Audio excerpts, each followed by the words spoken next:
Alors, bonjour, est-ce que j'ai de la hauteur? Ben, écoutez, je suis très heureux de vous retrouver. C'est toujours un grand plaisir pour moi. Alors, j'ai reçu un message du Congo tout à l'heure. Et c'était un message très profond, un message d'amour. Et c'est madame, bon, je ne vais pas écorcher le nom, mais ils sont à Pointe-Noire. Voilà, son mari travaille dans l'industrie pétrolifère. Et puis, elle-même est une grande femme d'affaires. Mais c'est surtout sa belle-mère, qui est congolaise aussi, qui l'a poussé à m'écouter. Et ce message est très touchant, j'aurais pu vous le lire. Mais et elle se sentait mal parce que j'ai dit que j'allais arrêter de faire les lives. Et j'ai rassuré, je tiens à vous rassurer que non, c'est mon métier. C'est mon métier.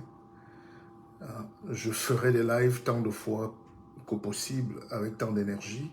C'est un métier. C'est la communication. C'est les procédés de communication. C'est l'art oratoire, c'est la rhétorique. Parce que je suis un pépé, je suis un chef, je suis un roi, je suis un porte-parole, je suis un porol, je suis un leader d'opinion, je suis un leader politique, je suis un leader intellectuel, académique. Voilà, donc n'ayez pas peur, je serai toujours là. Il y a des gens qui n'ont rien à faire sur la toile et ceux qui sont plutôt un danger pour la société. Parce que la communication, c'est comme un couteau, hein. C'est le plus puissant outil. Et dommage qu'on mette cet outil-là entre les mains de n'importe qui. On a tiré la sonnette d'alarme, mais les gens croient toujours que c'est parce qu'on a un problème ou parce qu'on ne veut pas voir. Non, faites ce que vous voulez, mais il faut quand même savoir que c'est la vie. Quand quelqu'un est ingénieur ou quelqu'un est médecin, tu ne peux pas entrer dans une salle d'accouchement, tu dis que tu vas soigner quelqu'un. Tu ne peux pas entrer à l'hôpital, tu gardes ta moto, tu entres à l'hôpital, tu commences à soigner les gens. Pourquoi c'est quand c'est la communication que les gens croient que c'est tout le monde peut faire ou parce que nous tous on a la bouche? Non, c'est pas ça. Donc, et maintenant, comment discerner, comment savoir qui on doit suivre? On retombe sur le même truc, les influenceuses, les influenceurs. C'est quoi un influenceur? Le monde aujourd'hui est éclaté. Hein? Il n'y a plus de papa, il n'y a plus de maman, il n'y a plus de patron, il n'y a plus de grand, il n'y a plus... Tout le monde veut vous humilier. D'ailleurs, chaque fois que je poste mes vidéos, enfin les gens reprennent mes vidéos, même sur YouTube, il y a un uluberlu qui se permet toujours sur YouTube là, il n'a rien à dire. Tout ce qu'il dit, c'est de m'attaquer systématiquement. Et il est militant d'un parti politique au Cameroun qui prône l'alternance, l'opposition. Mais il ne faut pas être intolérant. Il ne faut pas être bête à la limite. Donc, parce que ça ternit l'image de la politique qu'on veut faire. Donc, je suis là pour répondre à beaucoup de vos questions. J'en ai reçu pas mal. Et posez-les en direct. Maintenant, on va échanger sur 60 minutes. Et je vous annonce déjà que le prochain best-seller est en route, est fini, est de sortie. La couverture est là, je peux déjà vous la montrer. Et le titre, on va définir ensemble. Mais merci pour ceux qui ont passé des commandes ou qui passent encore des commandes en précommande. Le rôle qu'on a, ce n'est pas d'être en concurrence. Nous, on est là pour écrire. On est là pour proposer des idées. On est là pour former. Quand on dit influenceur, c'est que tu influences qui? C'est comme la pile. Il y a le côté négatif et le côté positif. Il y a les influenceurs négatifs, des influenceuses négatives. Il y a des influenceurs qui ont du contenu, qui se battent, qui veulent, qui font des affaires, mais qui sont positifs. Et en Afrique, on ne sait donc pas. Si on était grand, c'est qu'on n'est pas pauvre. Si on était fort, c'est qu'on n'est pas misérable. Si on était si intelligent, c'est qu'on n'est pas là où on est en Afrique, avec tout ce qu'on a. Dieu a mis le soleil. Il y a les continents où il n'y a pas de soleil. Vous arrivez en Finlande, le soleil, c'est 2 mois par an. Et la nuit tombe à 14 heures. Donc, ils n'ont jamais eu le soleil à 18 heures. Ils ne savent pas ce que c'est que midi. Mais nous, on a tout là-bas, le soleil, l'or, le diamant et tout, mais la population n'est pas apte parce qu'elle a été, évidemment, par son histoire broyée. On a fait croire aux Africains que pour être grand, il faut écraser l'autre, il faut dénigrer, il faut être en combat avec ton frère. Il faut être en combat avec... C'est-à-dire, vous ne voyez pas des groupes, des gens qui... Là où vous voyez des gens réunis, c'est qu'ils sont en train de détruire les autres. C'est la médisance, c'est la calomnie, c'est la pauvreté. Et si on était riche, on ne serait pas là. C'est parce qu'on est pauvre. C'est parce qu'on ne sait même pas qui on est. Spirituellement, on est égaré. Hein? Psychologiquement, on est atteint. Mystiquement même, on a des gènes qui... Il y a un avatar. Et ça, ce n'est pas des jeux. Il faut vraiment beaucoup de force et de courage. Il faut qu'on réfléchisse par deux fois. Est-ce que la lumière, ça va? Il ne faut pas qu'elle soit aussi de trop, n'est-ce pas? Il ne faut pas qu'elle m'éblouisse moi-même. Donc, je suis heureux de partager le direct. Alors, j'étais en train de vous dire que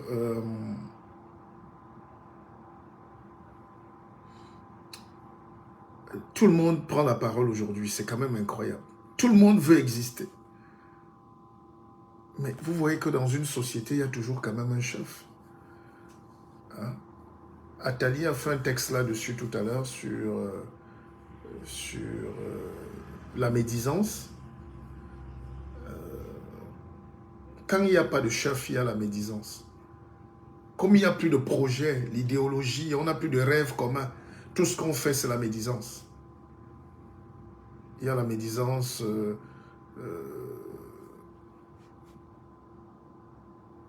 à tous les niveaux. Il faut médire. Plus tu médis, plus tu es important. Plus tu as les vues, plus tu parles mal des gens, plus tu existes, plus... Je ne sais pas d'où ça vient. Ça existe partout, mais chez nous, quand même, c'est... Hein, c'est trop, c'est exagéré. C'est exagéré. C'est exagéré. Je vous prends... Et ce qui me choque, c'est qu'il n'y a plus personne... On parle des influenceurs aujourd'hui. Rappelez-vous, il y a 4 mois, 5 mois, j'étais en Afrique et sur un plateau de télé, j'étais en train de dire, vous ne pouvez pas laisser les prostituées, hein, sans les condamner, mais vous ne pouvez pas laisser les prostituées occuper le devant de la scène dans un pays. Vous ne pouvez pas laisser les gens de petite moralité nous dicter ce qu'on doit faire quand même. La société, c'est quand même les normes. On a des enfants, on a des jeunes filles, on a des jeunes garçons. Quand vous venez célébrer l'idiotie, et puis j'ai été choqué de voir que même les intellectuels étaient contre. Les gens attaquaient, les gens... Et maintenant, subitement, tout le monde est contre les influenceuses. Parce qu'il y a Dubaï, parce qu'il y a ceci, parce que je vous rappelle que la Suisse fait 100 fois ce qu'il y a à Dubaï, à nos sœurs. Mais personne n'en parle.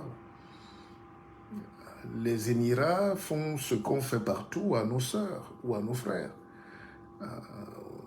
Ça existe partout, même dans nos propres pays. Allez demander en Suisse ce que les filles font là-bas. Hein? Donc, mais quand on dénonce ça, vous êtes les premiers à vous fâcher. Alors, deuxième chose que j'ai constatée, c'est qu'il y a des jeunes aujourd'hui qui créent, c'est eux qui disent qu'ils sont les investisseurs. Et donc, ils nous apprennent l'investissement. C'est quand même culotté, ça. Donc, on vous a attendu du haut de vos 30 ans pour savoir comment rentrer à investir en Afrique. Il faut respecter, mais j'ai été marqué par le cas d'un jeune. J'ai suivi un jeune qui dit là qu'on a retenu son passeport au Cameroun. Le gars est français et il est rentré au Cameroun faire les affaires. Et c'est ce que je dis tout le temps. Dans la Keva Business, on est là pour suivre. Et à Keva Industrie, on est là pour suivre les hommes d'affaires, les actionnaires. C'est pas parce qu'un jeune a fait un live qu'il vous prend de l'argent qu'il est compétent. Parce que la compétence n'est pas seulement peut-être technique, elle est aussi contextuelle, même spirituelle. Il faut cogner là. Quand tu n'as personne dans ces pays, quand tu n'as personne en Afrique, tu ne peux pas amener les gens à investir. Alors, je vous raconte, je n'ai pas bien suivi grosso modo, mais voilà ce qui se passe. Le jeune homme est à Paris, il vit bien, il a sa famille. Il suit quelqu'un sur Internet qui dit « Viens investir en Afrique. Allons-y.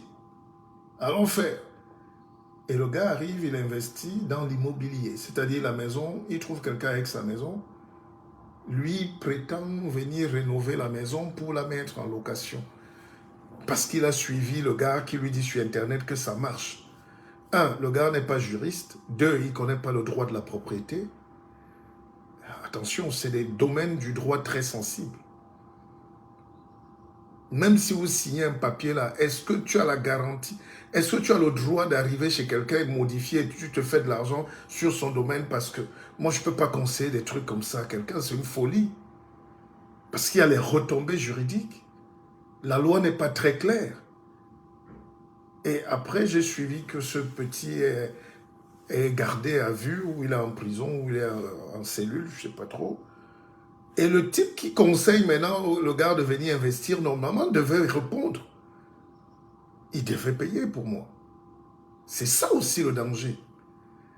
Quand les problèmes arrivent, le jeune homme nous explique évidemment que non, il est au commissariat, mais quand on lui a demandé de se porter garant, lui, il est sorti téléphoner parce qu'il a un vol à prendre. Ah non, le gars, lui, il est en prison.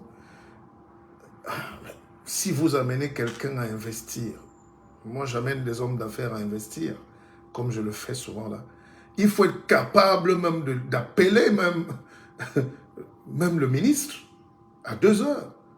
C'est aussi ça qu'on ne vous dit pas en Afrique.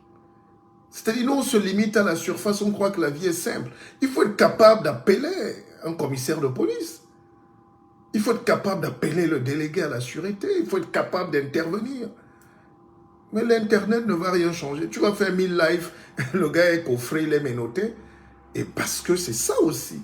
Bon, ça c'est juste une parenthèse. Après, je ne suis pas contre les jeunes qui se battent, mais il faut qu'on soit plus sérieux parce que c'est la vie des gens.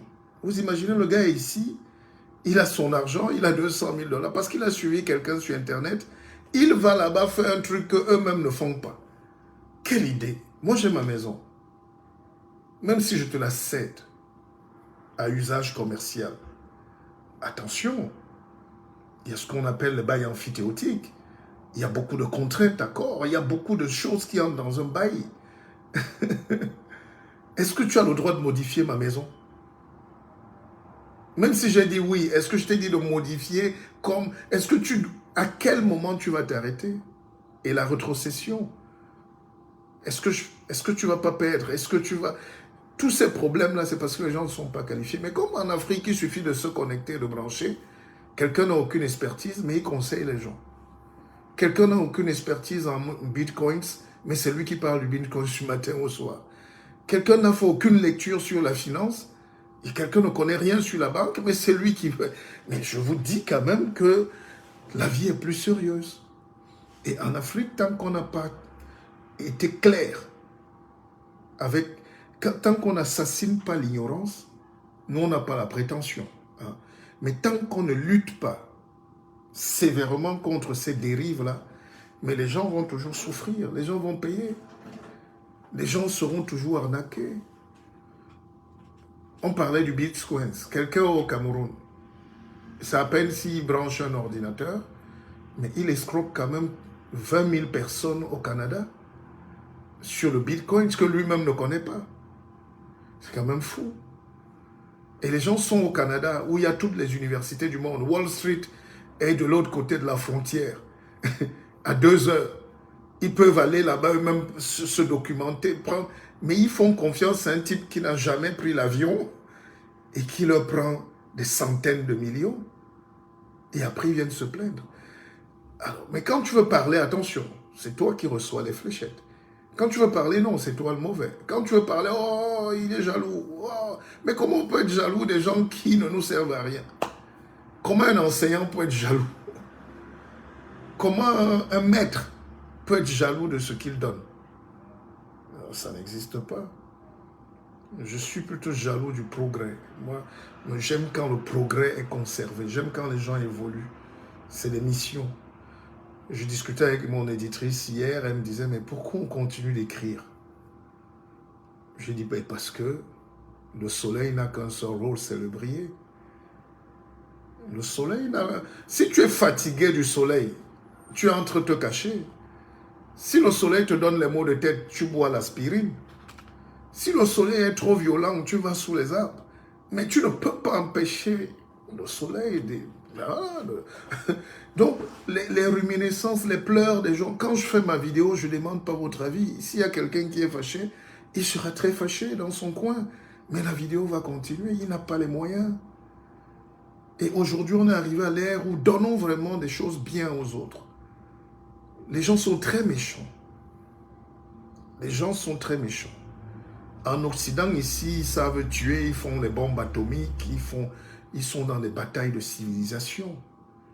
Mais en Afrique, on est dans des batailles de rien du tout. Mais on est dans la bataille.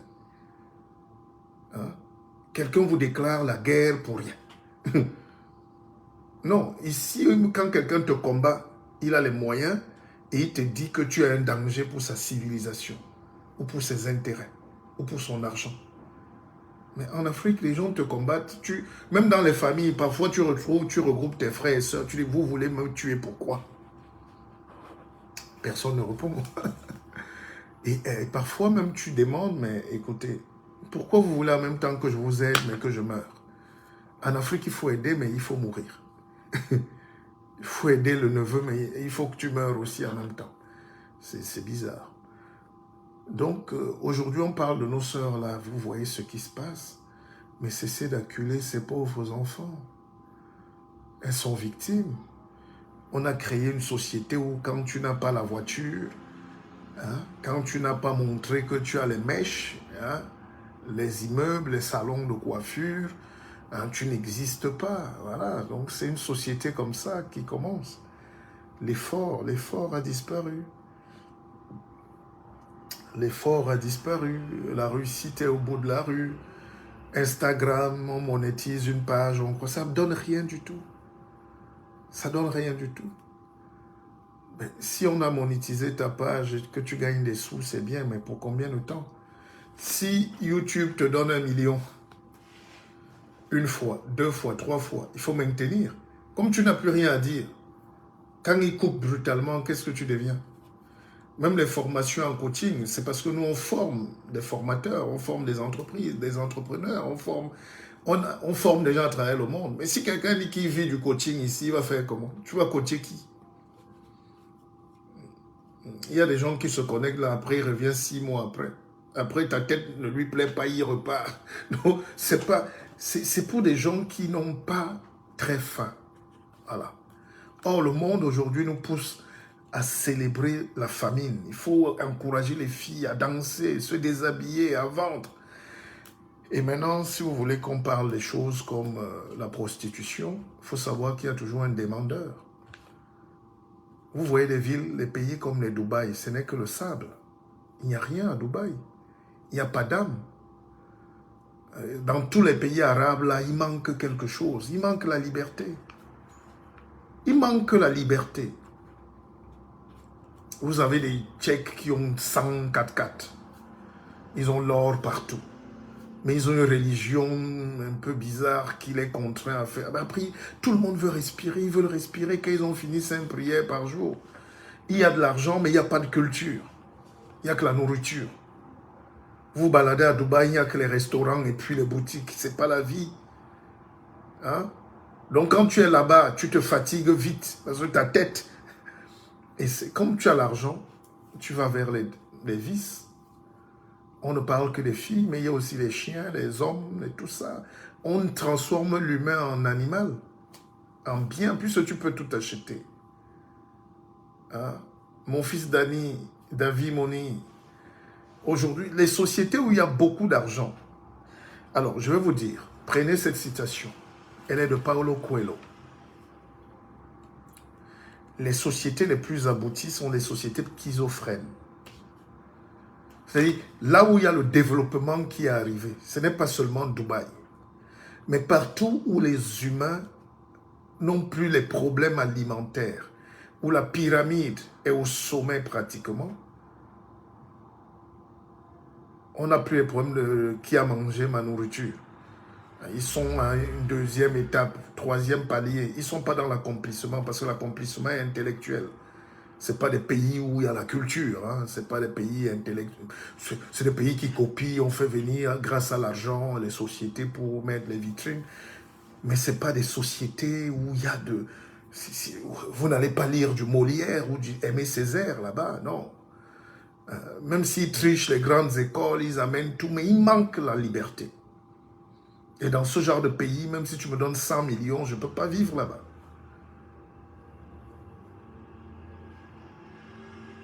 Voilà. L'Alchimiste, c'est le livre de Paulo Coelho le plus vendu, un des livres les plus vendus au monde. Alors, donc, Paulo Coelho disait que les sociétés abouties sont des sociétés schizophrènes. C'est-à-dire, toutes les sociétés où on a réussi, comme en Occident, en Asie, aux États-Unis, c'est des sociétés où les gens sont fous. La folie est partout. La Suisse est le pays du monde où on se suicide le plus. Voilà, vous pouvez vous documenter avant de parler. Il y a des villes comme la Chaux-de-Fonds, les gens se suicident. Un jeune qui se lève, il a la voiture, il a 16 ans, on lui a donné la voiture, il a 300 000 € dans le compte, il n'a pas besoin de travailler, il ne transpire pas, il a la maison, il est seul, il est un fils unique. Qu'est-ce qu'il lui reste à faire? C'est le suicide. Ou d'épouser son chien. Donc, toutes les sociétés, c'est pour ça que la vie humaine, nous qui avons eu la chance de galérer un peu, d'aller à l'école à pied, à Elokbatindi là-bas, de marcher, de courir en forêt de temps en temps. Nous, la vie n'est pas un aboutissement immédiat. C'est cette soif-là. C'est pour ça que même au football, un enfant de bourgeois n'a jamais réussi. Peut-être il y a quelques enfants de riches qui jouent en Italie, ou Materazzi, ou je ne sais plus qui là, ou Paolo Maldini. Il y a quelques familles, mais le football, par exemple, c'est pour les gens qui ont faim. Le sport en général. Quand un champion du monde, les Mike Tyson, c'est les gars de la rue, abandonnés, les Mohamed Ali, c'est cette haine-là contre les injustices. C'est ce manque-là, c'est ce désir. Et quand vous n'avez plus de désir dans la vie, vous mourrez. Et dans cette société-là où on mange, on boit, on se drogue, on n'a plus envie. Et on fait donc venir des filles, des amis, on perd le temps. C'est pour ça qu'il faut toujours avoir envie. Toujours avoir envie. Et dans la vie, il faut toujours avoir envie. N'est-ce pas, mon petit Moni, David? C'est l'envie qui nous permet de vivre. Ici, les jeunes n'ont plus envie. Aujourd'hui, les jeunes n'ont plus envie de se battre. Ils n'ont pas envie de lire, ils n'ont pas envie de découvrir, ils n'ont pas envie de travailler, ils n'ont pas envie de souffrir. On leur a dit que se connecter donne 1 million de vues. Et 1 million de vues te donne 50 000 €. Et puis on va à Dubaï, on est influenceur, influenceuse, des conneries. Il faut quand même avoir son bac. Après le bac, il faut pousser un peu. Tant qu'on a, on peut faire sa licence. Celui qui est encore courageux aujourd'hui va en master 1, 2, il prépare sa thèse. Il prend son doctorat. Après, il continue les études postdoctorales. Il faut y aller, les jeunes. Oh, encore.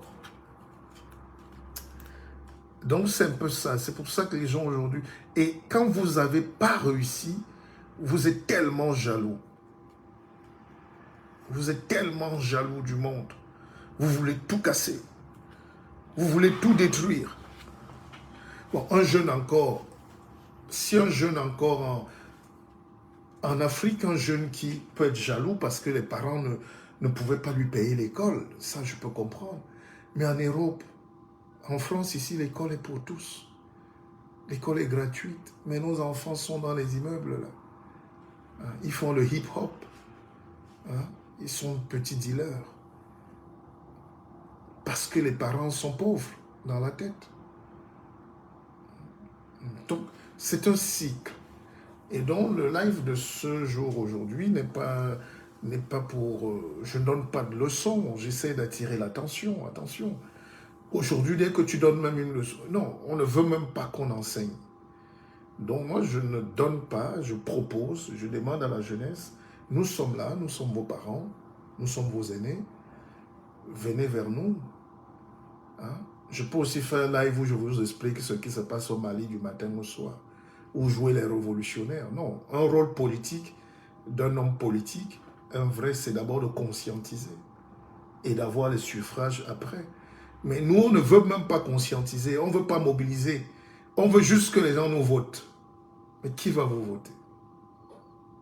Qui va vous voter? C'est un travail. Il ne faut pas laisser ces jeunes-là, surtout les jeunes Africains, là, comme ça. Hein? Moi, ça me fait mal. Je vois la souffrance. On abandonne nos filles comme ça. Hein? On abandonne nos fils, nos frères. Bref, on abandonne tout le monde. Quand deux frères s'engueulent ici, on laisse que ça arrive au tribunal, au commissariat. Personne ne joue le rôle de modérateur pour calmer. Pourquoi il faut toujours les problèmes? Je ne sais pas, peut-être que je suis vieux jeu. Hein. Je sais, je suis dépassé. Mais je pense qu'on peut encore être bien. Voilà.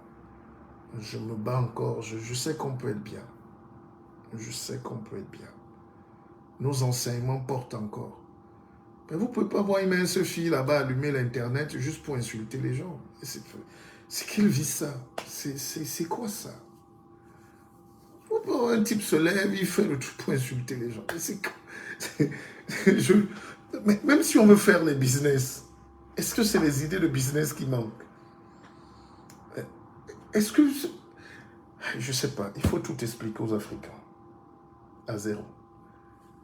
La Bible. On vous a apporté la Bible. Est-ce que la Bible, au fond, est mauvaise? Il y a 2 ou 3 passages archaïques, là, sur le rôle de la femme. Hein? Là, on ne peut pas en débattre, mais la femme est esclave. La femme n'a aucun rôle. Le noir, hein, dans Genèse, si vous lisez, on parle de l'esclave. Mais oui, c'est une époque. Mais est-ce que les gens qui tiennent dans ça ont le discernement de comprendre ce qu'il y a dedans pour venir évangéliser les gens? Comment quelqu'un qui est plus bête que toi peut t'évangéliser? Non, mais posez-vous des questions à la maison. Comment quelqu'un qui est plus bête que toi peut prétendre t'enseigner? Si nous on est là, c'est parce qu'on parle d'autorité. Si je vous parle d'un sujet, je le maîtrise. S'il y a des connaissances à ajouter, je me documente. Donc je ne peux pas ouvrir ma bouche. Beaucoup m'ont interpellé sur des sujets. On m'a parlé de notre artiste, Grâce Descamps. Je ne connais pas ce sujet. C'est tellement délicat. Je ne fuis pas, mais je ne vois pas l'intérêt. Et vous avez vu, je n'en parle pas. Parce que il faut que je recoupe les informations. Qui l'a fait venir? Pourquoi elle joue? Et pourquoi les autres veulent la combattre? Pourquoi? Qu'est-ce qui se cache derrière? Mais moi, et donc, aujourd'hui, quelqu'un prend juste le truc, il se met à gueuler, au lieu de trouver des solutions. Et s'il m'est donné, s'il faut que je parle d'une affaire, c'est parce que c'est pour donner mon avis et surtout donner des orientations. Bonsoir, vous parliez de tribune, de turbine la dernière fois, je suis intéressé. Mais, monsieur Ngahan, vous m'écrivez, vous n'allez pas m'interpeller en live. Oui. Si vous êtes sérieux, vous n'allez pas... Donc, nous sommes là pour réfléchir, à apporter des solutions. Parfois, il n'y a même pas un problème de fond. Mais le noir a été éduqué dans l'adversité contre lui-même.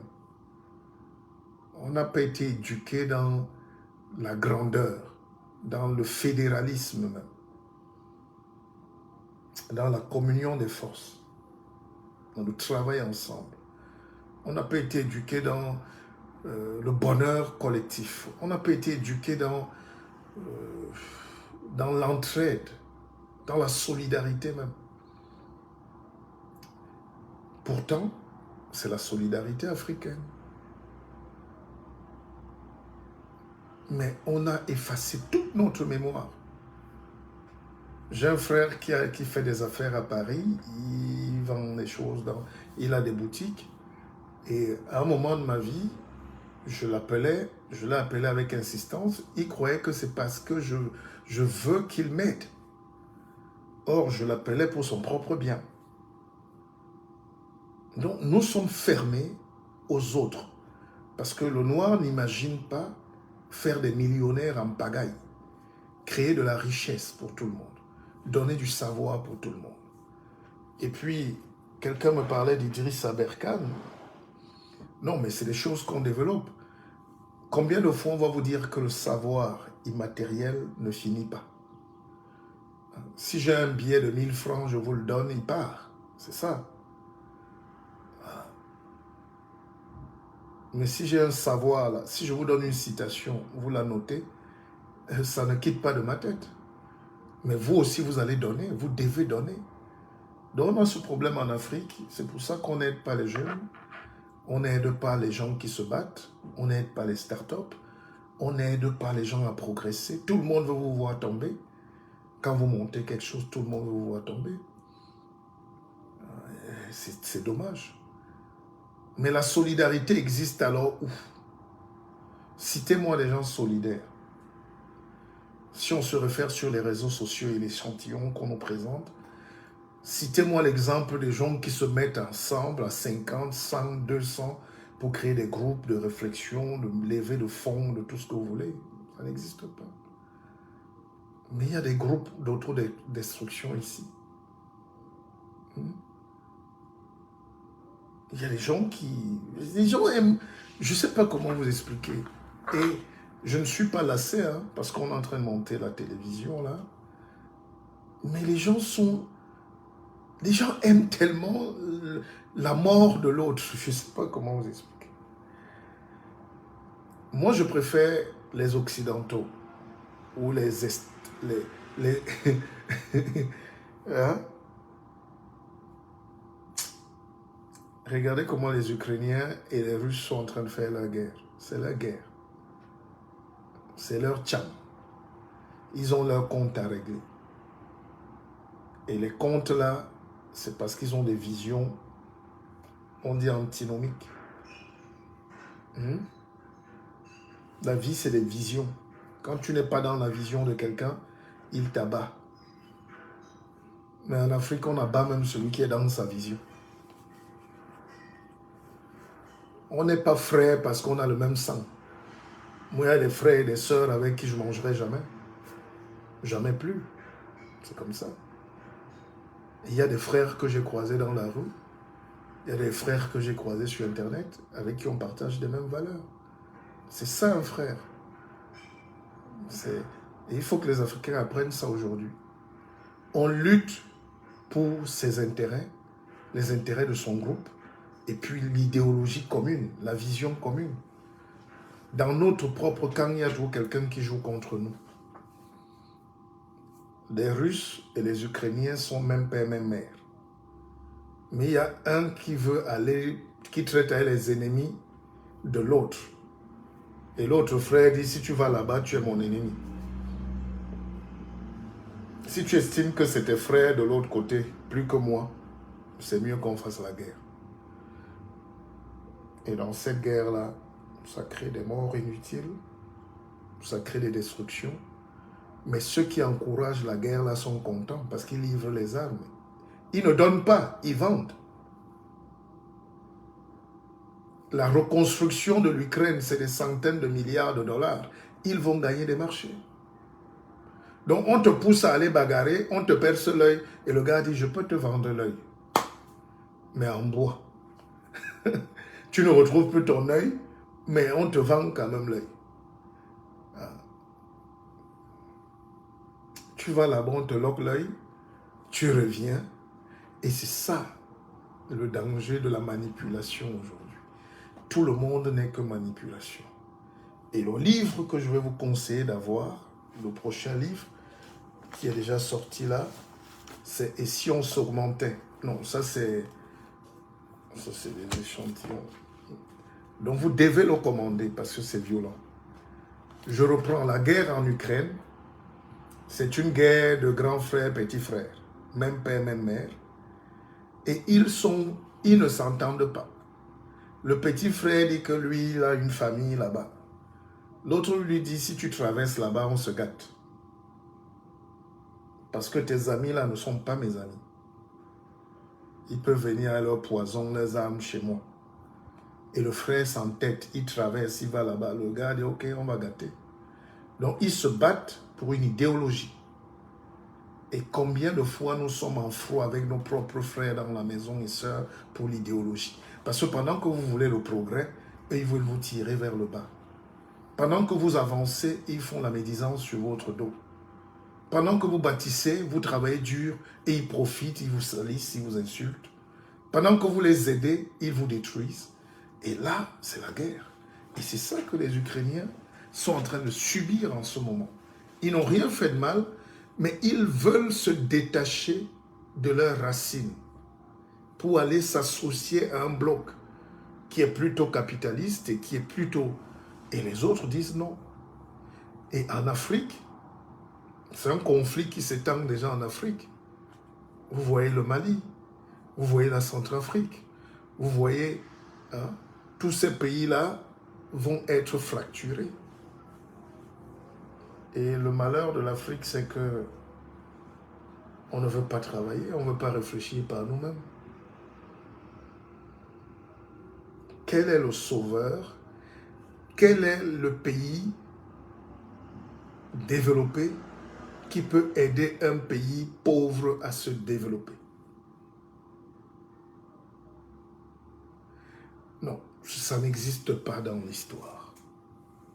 Mes chers frères et sœurs, quel est le pays développé, entre guillemets, qui peut accepter qu'un pays pauvre sorte de la léthargie mentale, intellectuelle, et pour fuir la domination?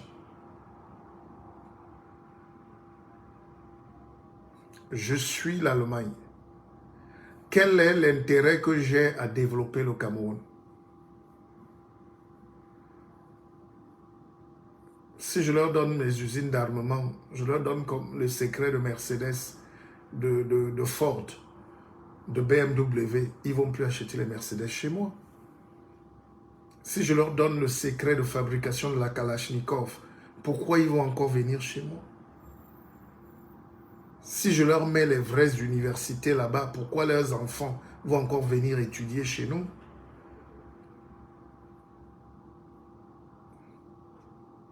Donc, aujourd'hui, donc, aucun État occidental, qu'il soit la Russie ou la France, ou n'est prêt à accepter le développement d'un pays, surtout noir. Parce que les Noirs ont un problème historique, on a un contentieux historique à régler avec ces gens qui nous ont assujettis.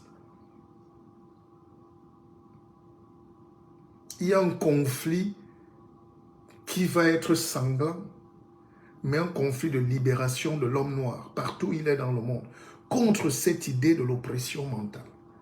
Alors quand je vois des analystes, des intellectuels et ceux-ci venir à la télé ou sur Instagram ou sur YouTube, venir nous expliquer que le Mali a un nouveau partenaire, la Russie, et on vante les mérites de la Russie au Mali, j'ai envie de pleurer.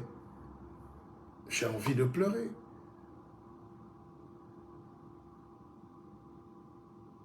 Quand je vois en Centrafrique, quelqu'un m'a dit l'autre jour, quelqu'un est venu de Bangui, les Russes ont les salons de coiffure en Centrafrique, à Bangui. Est-ce que c'était ça le but? Je ne combats pas les Russes. Hein. Moi, je ne suis pas là dans ces débats-là. Je combats, c'est-à-dire, je combats l'oppression. Qu'elle soit anglaise, française, et tout, whatever, russe, c'est les mêmes gens. Les mêmes gens. Mais il ne faut pas juste mentir parce qu'on est dans l'idéologie politique. Les Russes aujourd'hui à Bangui ont des salons de coiffure. Touadéra même lui-même a pris au moins 3 femmes. Il a les Russes partout. Il leur donne, c'est eux qui contrôlent tout le pays. Où sont les Centrafricains? Ils sont venus pour la sécurité, mais ils font des affaires. Ils ont des mines à ciel ouvert. Les tonnes de diamants sortent comme au temps de Bokassa, comme au temps de Barthélemy Boganda, pardon, comme au temps de Patassé. Est-ce que l'Afrique va un jour se libérer, se sentir heureuse d'exister? C'est ça. Je ne sais pas comment vous expliquer tout ça, mes frères et sœurs. Je ne sais pas. J'ai l'impression que partout où on est, on fait pitié. Partout où on va, il faut qu'on enseigne encore plus. Tout ce qui va être bien pour nous, ce sera ce qu'on a décidé pour nous. Si le peuple malien veut se libérer, qu'ils oublient même tous ces gens. Parce qu'en termes de manipulation, deux superpuissances ne bagarrent jamais pour un pygmée. Est-ce que vous comprenez? Deux superpuissances. Et c'est dans les accords. Dans les accords. La conférence de Berlin est claire. Partout, deux superpuissances se retrouvent en conflit. On fait la ligne de démarcation sur place. Et ils n'ont jamais failli à ces accords. Bon, je vous prends un exemple terre à terre. Nous, on était très jeunes. Imagine des jeunes étudiants, on est là, on va dans un quartier de Douala. Il y a une très belle fille là-bas qui se croit très belle. Elle a une jolie poitrine et tout, elle est adorable. Mais elle est naïve et bête un peu. Et voilà. Tu retrouves ton camarade de fac qui drague aussi la même fille. Alors, le but pour vous, plus personne n'est là pour l'épouser, on est là pour l'exploiter, pour... Qu'est-ce que vous faites? Vous ne bagarrez pas pour la fille. Ça n'existe pas. Vous entendez, l'autre vient mardi, l'autre vient mercredi. Hein?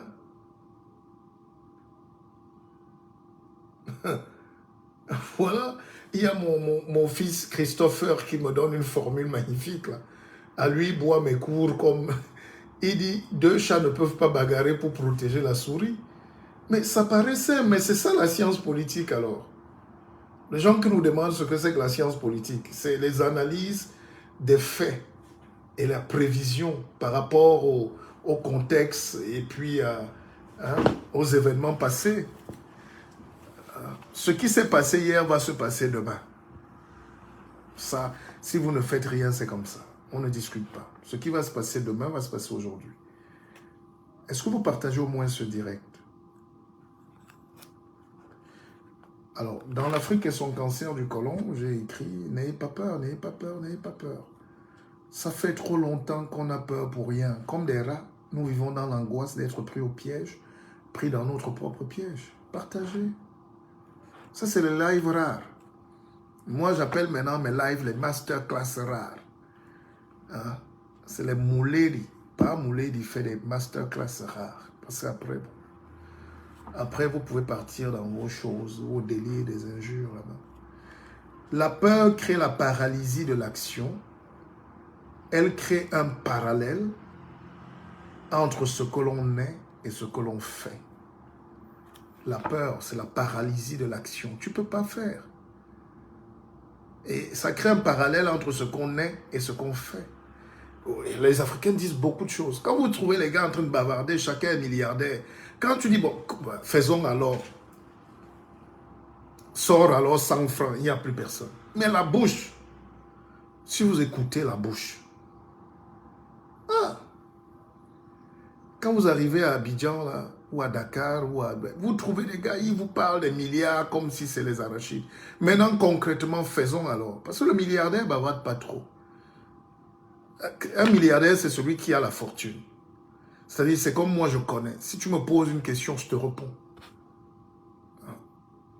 Parfois même, je réponds à 100 questions par jour, sans tourner autour du pot. Je connais. Quand je ne connais pas, je cherche. Mais les gens sont étonnés quand je suis en conférence, je réponds à toutes les questions. Et avec un satisfait élevé. Ce n'est pas de la glorification, mais c'est ça. Alors, quand vous voyez donc les gens vous encourager là, nous, le peuple malien, mais qui est avec le peuple malien? Est-ce que la diaspora s'est réunie pour lever donc même $1 million ou 1 milliard pour donner au peuple malien? Puisqu'on a fermé leur banque, on a fermé tout. On a fermé leur contact avec le Sénégal, la Guinée, tous ces pays-là autour, le Niger. Vous voulez qu'ils vivent comment? Pourquoi ces souffrances? Parce qu'un régime militaire a décidé. Hé, mais tu es où? Je ne t'ai pas senti dans hein, à Keva Bank. Tu es mon partenaire. Donc, maintenant que le peuple malien, parce que moi je cause avec les Maliens, ils ne peuvent plus voyager, ils peuvent plus... Mais cette crise-là, oui, c'est la fierté d'être malien. Hein, on veut chasser la France, je suis d'accord. Mais vous avez compté le nombre de franco-maliens qu'il y a, les rapports qu'il y a. Travaillez plutôt à améliorer vos rapports avec vos ennemis d'hier ou les gens qui vous ont colonisé. C'est tout ce que vous avez à faire. Vous ne pouvez pas lutter contre un État qui est là. C'est incroyable, l'Afrique. On ne lutte plus frontalement comme ça aujourd'hui. Tout ce qu'on demande aux Maliens, c'est...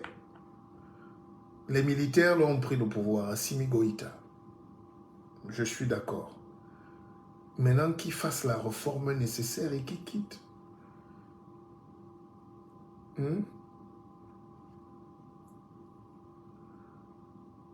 Le guide, que feriez-vous à la place du Mali? Le Mali, c'est d'abord le plus vieux peuple africain. Ce n'est pas un petit peuple. Le Mali, ce n'est pas un peuple qui est né hier.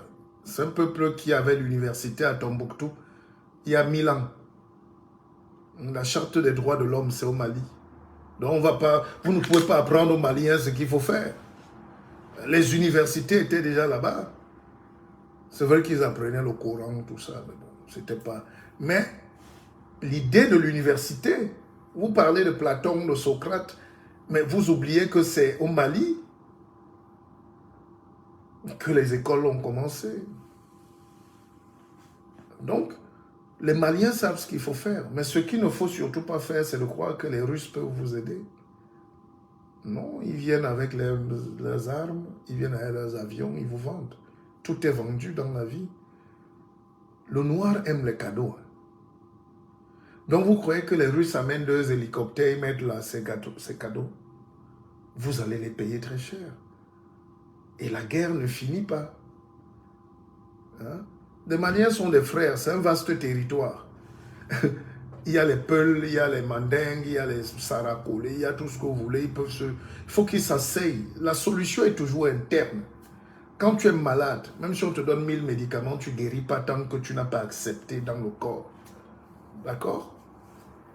Dès que les gens se mettent ensemble, ils commencent à réfléchir, ils chassent tous ces gens et ils trouvent des solutions pour s'en sortir. La Russie peut donner quoi au Mali? À part les Antonov. Économiquement, est-ce qu'ils ont un plan? Est-ce qu'ils ont un plan vecteur? Est-ce qu'ils ont un plan directeur de l'économie? Les Russes ne sont pas forts en économie. Le point faible de la Russie, c'est l'économie. La preuve, pendant la guerre, on a tout fermé à Moscou. C'est là où vous vous rendez compte que même comme les Russes gueulaient, tout ce qu'ils ont là-bas, le système de paiement américain, le Switch, les McDo, les boutiques françaises, Total, tout ce que les gens ont ici, c'est ça. Donc la Russie est comme une colonie en réalité. Et Poutine est en train de se battre pour se décoloniser lui-même. Et vous croyez que dans cette bataille-là, il a la force de donner la nourriture à quelqu'un? Non.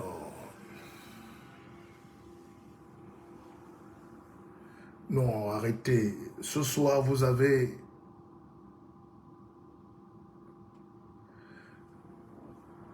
Quand je suis là, je parle en maître. Celui qui va argumenter est libre. Vous pouvez prendre l'antenne. Mais c'est des sujets, il ne faut pas être excité. Ce n'est pas Kémy Séba qui va venir nous expliquer ce que c'est que la géopolitique parce qu'il parle à les veines sur la tête. Ce n'est pas Makosso qui va me parler de religion en Afrique. Arrêtez la médiocrité. Derrière leur engagement, là, leur excitation là, à cogner, c'est beau. Mais est-ce qu'ils sont construits intellectuellement pour comprendre? Non, arrêtons. Arrêtez les sbroufs. On ne peut pas être médiocre sur certains sujets. S'il faut crier là dehors, oui, tout le monde peut. Mais maintenant sur l'analyse, après l'excitation, qu'est-ce qu'on propose? C'est pour ça qu'on veut faire des débats. Il faut des débats. Il faut que les gens viennent s'exprimer. Parler là en l'air avec... Non, on n'est plus des... Les gens aujourd'hui veulent la connaissance. Qu'on leur explique dans le détail. Voilà le peuple malien. Ça va les amener où? Pour moi, c'est un entonnoir. C'est un cul-de-sac. Et c'est les populations qui souffrent. J'ai des amis au Mali, j'ai des amis à Bamako en ce moment. Ils sont en train de faire ce que la Russie est en train de faire. Mais la Russie les entraîne. La Russie peut résister. Parce que mine de rien, la Russie a une technologie et nucléaire et arnementale. Mais le Mali a quoi? À part l'or, là, qui est brut. Mais structurer l'économie prend du temps. Elle a besoin des partenaires. Même dans la sous-région seulement, les Maliens sont les gens qui font beaucoup de commerce. Les milliards que les commerçants maliens génèrent, même ici en France, tout ça est bloqué aujourd'hui et les gens encouragent ça. Après la fierté des militaires, là, concrètement, quel est le plan de sortie? C'est là où il n'y a plus personne qui répond. C'est pas parce qu'un type il est reçu. Non, à Bamako aujourd'hui, les gens se demandent, est-ce qu'on va continuer de manger chaque jour? Pourquoi? La Russie est le deuxième importateur de gaz. On dit quoi? Exportateur. La Russie, c'est les Kalachnikov. Ils vendent ça très bien en Afrique et dans le monde. La Russie, c'est... Attends, mais ils ont une économie qui peut tenir. Et les Russes ont une fierté. Les Russes ont une conscience. Et les Russes cultivent leur propre blé. Les Maliens cultivent quoi? Pour prétendre se fermer. Non, mais ça c'est vraiment... C'est là où on est...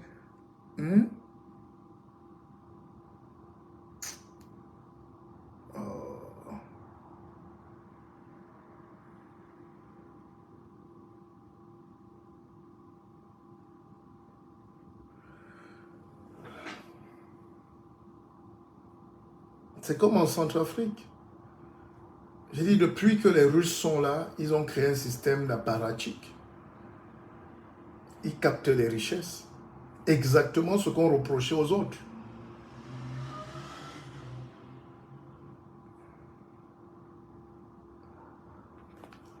Et c'est un plan de sortie. Bon, certains vont me dire que je fais déjà ça. Bon, mais je vous dis, la Russie n'a pas les moyens économiques pour aider un pays à se développer. Elle ne peut que délocaliser sa puissance militaire. Encore que la Russie peut être battue à tout moment.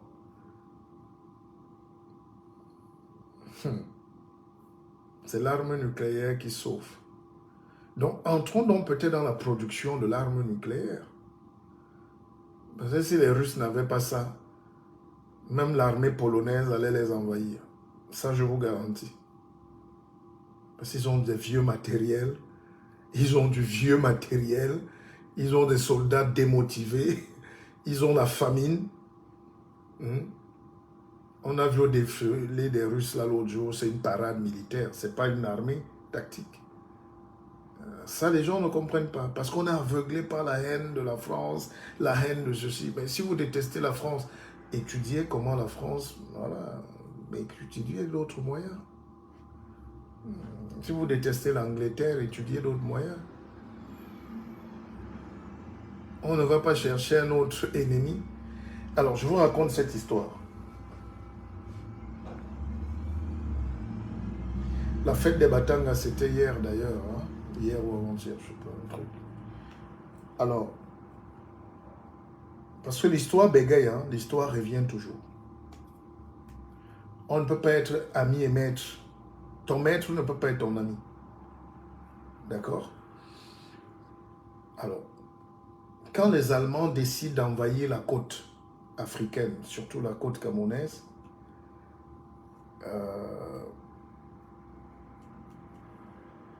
les chefs de chez moi, les chefs Douala, les chefs Sawa, Bakoko, Ewodi, Douala, Bodi, tout ça là, ils font une délégation pour traverser, parce que Calabar, le Nigeria est juste à 2 coups de pirogue. C'est en face de Douala. de Kribi. Donc les gars font une délégation, ils vont voir les Anglais qui étaient colons là-bas. Et ils disent aux Anglais, venez s'il vous plaît, les Allemands nous torturent, ils sont méchants, ils sont bêtes, ils sont mesquins, ils nous pillent, ils nous tuent, venez nous aider.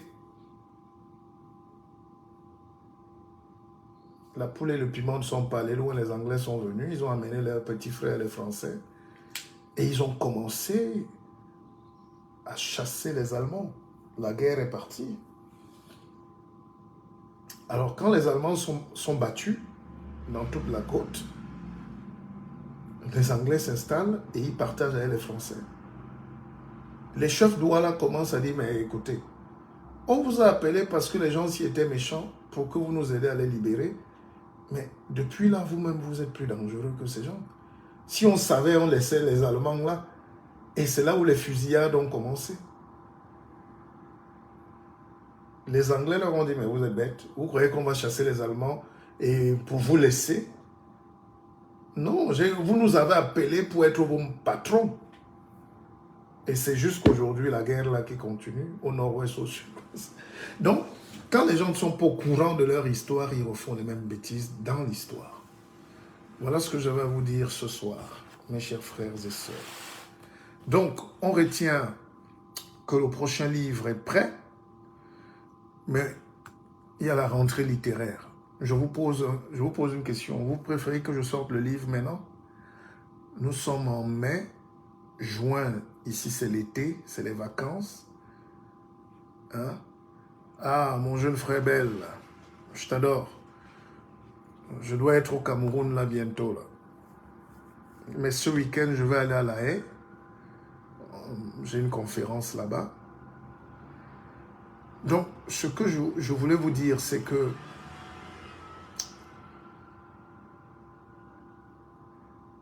on n'est pas l'ami de son maître. Si quelqu'un dit qu'il est ton maître, il ne peut pas être ton ami. N'allez pas rire avec lui. Vaut mieux être nerveux face à son maître, définitivement.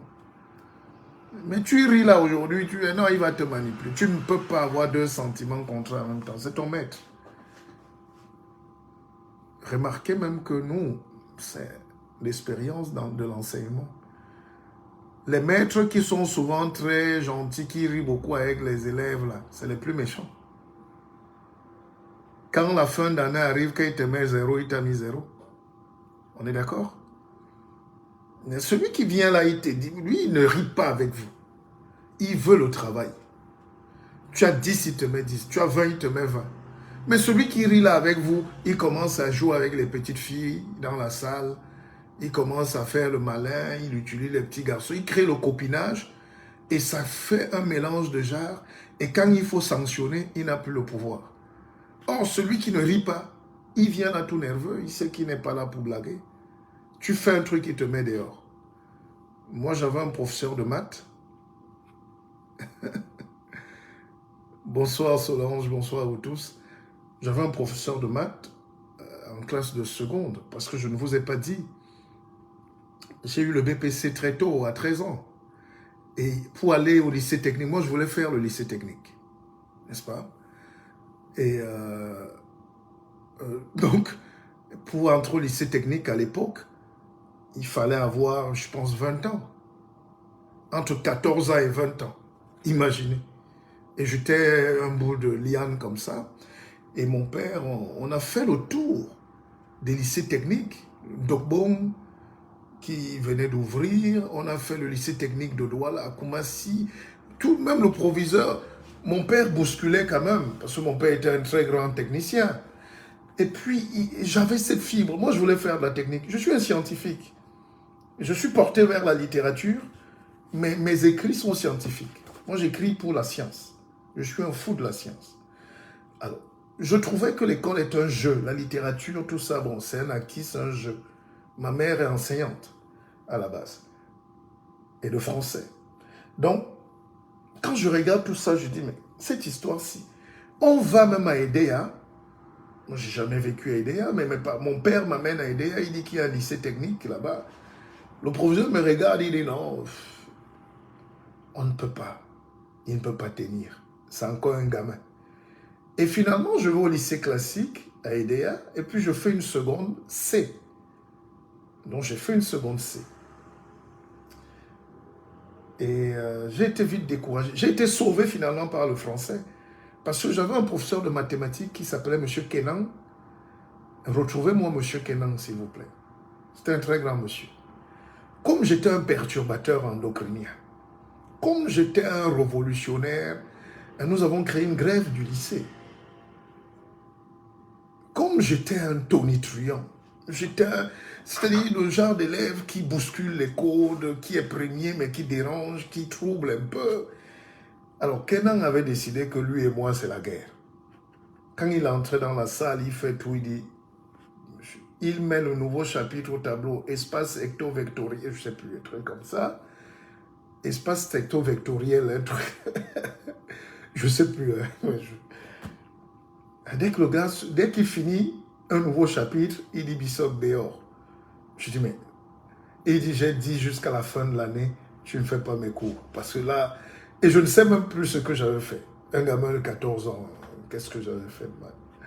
Alors, donc, mais à la fin, je suis allé quand même en première grâce au français.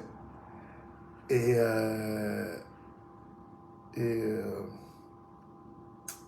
j'étais obligé de basculer en première A. C'est ça. donc, et c'est M. Kenan m'a dit que quand il m'a vu, il a senti que je ne veux pas faire la science.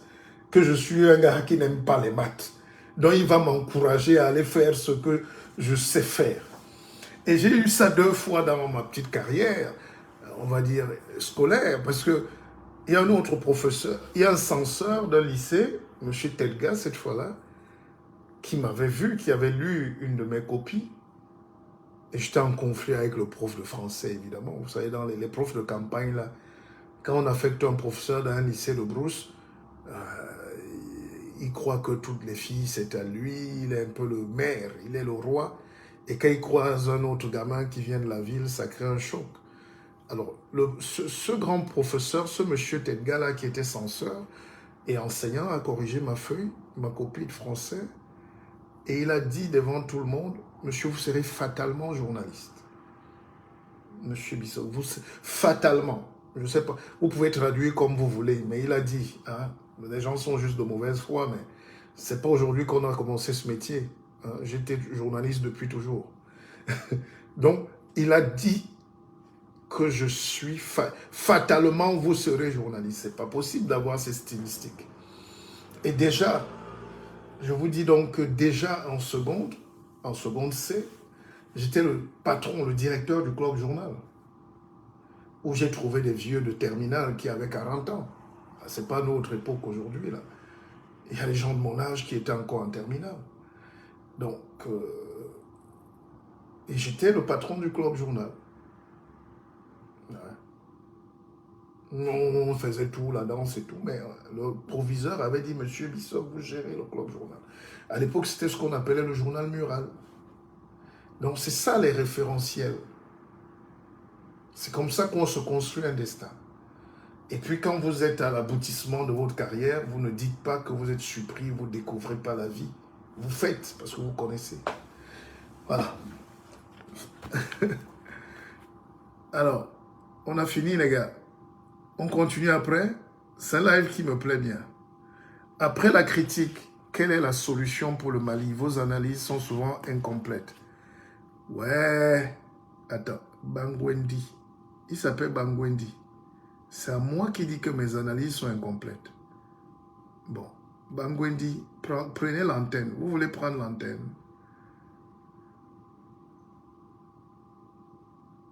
Mais Bangwendi, vous êtes quand même de très mauvaise foi. Vous croyez que c'est pendant un live que je vais faire les analyses pointues? Vos analyses sont souvent incomplètes. Merci beaucoup. Vous pouvez rédiger une thèse. Bangelila. Parce que vous avez un nom russe. Voilà les nouveaux apôtres de l'Afrique. Il met un nom russe. Mais va vivre en Russie. Je n'ai pas dénigré la Russie. Et les Noirs sont bizarres. Il sera mon ennemi parce que j'ai parlé de la Russie. Comme si nous, lui et moi, on est Russes. J'ai quoi voir dans la chose de la Russie, mon frère. Je t'explique scientifiquement que les Russes n'ont jamais développé un pays. Rappelle-toi de la crise de Cuba, la baie de cochon. Quand les Américains découvrent que les Russes sont en train de pointer leurs chars sur la côte cubaine, Cuba, c'est en face de Miami. Les gars décident de neutraliser Cuba. Ça n'a pas tardé. Ils ont mis Cuba sous embargo. Ça fait combien? 60 ans? Et est-ce que Cuba a réussi à être développé par la Russie? Cuba conduit les vieilles voitures américaines jusqu'à aujourd'hui. C'est maintenant qu'on découvre les portables à Cuba. Je salue ce peuple que j'adore pour la résistance. Mais les Russes n'ont pas pu. Parce qu'eux-mêmes n'ont rien. Oh, banal boy. L'ignorance, c'est notre cancer. C'est même pas le blanc, c'est pas le colon. C'est-à-dire que lui trouve que je fais des analyses incomplètes. Je ne suis pas en démonstration. Si c'est ça, tu prends l'appel, tu interviens. Voilà la vidéo, prends la vidéo, tu exposes toi, donne-nous toi une analyse complète. Ces jeunes qui suivent Kémy Seba là et je ne sais pas qui là. Les Nathalie Yam sont devenus le nouveau référentiel géopolitique africain. C'est ma soeur, je respecte, mais elle-même, elle sait qu'elle est légère et incomplète sur certaines c'est elle, allez leur dire ça. Vous n'allez pas venir dire ça à moi, je n'en... Ça, vous rêvez ou quoi? Quand Sékou Touré a dit non à De Gaulle, c'est parce qu'il comptait sur la Russie. Parce que c'était le bloc communiste. Et regardez comment la Guinée a souffert. Elle a été ruinée. Tout est tombé en ruine du jour au lendemain. Les vieilles là n'ont même plus démarré. Mais c'est incroyable. La Russie a quelle puissance? Peut-être maintenant, comme il y a un nouveau monde qui se crée, peut-être c'est pour ça que la Chine s'aligne. Enfin, les Russes savent qu'il y a la Chine derrière. Ils ont une petite frontière en Mongolie, ils peuvent créer un marché commun. Derrière la Chine, il y a la Corée du Nord, qui est une puissance, un épouvantail militaire, plus qu'autre chose. Personne n'a jamais vraiment testé leur capacité militaire. Ils ont l'arme nucléaire. Il y a ce monde-là, il y a l'Inde. Et là, les États-Unis sont en train de bloquer, mais il y a l'Inde. Il y a le Brésil. Il y a un monde qui est en train de se construire. C'est sur ça que la Russie est en train de s'appuyer. Mais économiquement, c'est ça que je vous dis. Vous pouvez dormir, la Russie n'est rien. Zéro en économie. Scientifiquement, là, c'est des savants. C'est des génies. Ils ont mis toute leur énergie dans la construction de l'armement, de l'atome, dans la physique, mais sur le capitalisme, parce que c'était un bloc communiste à la base.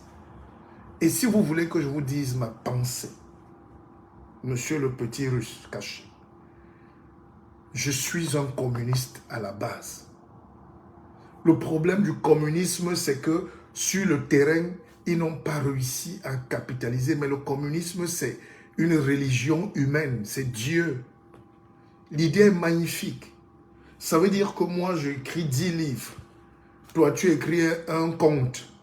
On nous paye pareil à la fin du mois. Le communisme, ça veut dire que tout le monde avait le même ticket. Le matin, tu vas à la boutique prendre 2 pains. Tout le monde 2 pains. C'est une justice imaginaire. Mais pratiquer, ça crée des injustices. Parce qu'il y a des gens qui travailleront plus que d'autres. Vous voulez que je vous donne un cours sur le communisme? Même Karl Marx, qui était bourgeois, qui avait des amis patrons d'entreprise, qui s'est opposé à eux, qui a créé ce qu'on appelle, qui est à la base des lois les plus anticapitalistes. Il était communiste. Mais à la fin de sa vie, il a compris que c'est une utopie. Parce que moi, je suis debout depuis 3 heures du matin. J'ai fait mes trucs, j'ai fait mes coachings, j'ai fait mes trucs, j'ai fait mes conférences. Je cours, je monte, je rentre. Le temps de me reposer, je vous fais encore un live. Et puis quelqu'un est couché parce que c'est le communisme, on nous sert la même nourriture.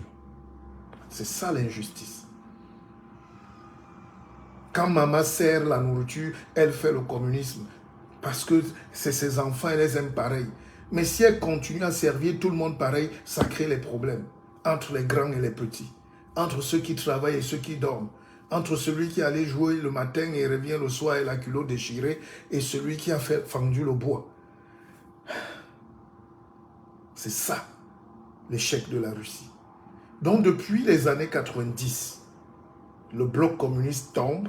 Ils se mettent donc à retrouver une économie un peu libérale. C'est pour ça qu'ils font revenir leurs meilleurs ennemis, les Américains. Bon, bref, c'est difficile d'expliquer. On fait les conférences, vous ne venez pas. Mais le bavard... Hein? Zuimanto. C'est quel Zuimanto? Je vous dis que moi et les bagantés, c'est grave. Je connais un Zuimanto. C'est pas le même. C'est comme ça qu'on appelait déjà la panthère. Zuimanto veut dire la panthère. Mais la panthère, c'est le club de football. Allez, on se quitte, non, les amis? On pourra se parler plus tard. Merci d'avoir été là. Prochaine sortie, le livre est dans les bacs. Commencez déjà à continuer à le commander. Vous ne serez pas déçus. J'ai écrit 100 propositions pour vous libérer. 100. Allez, ciao.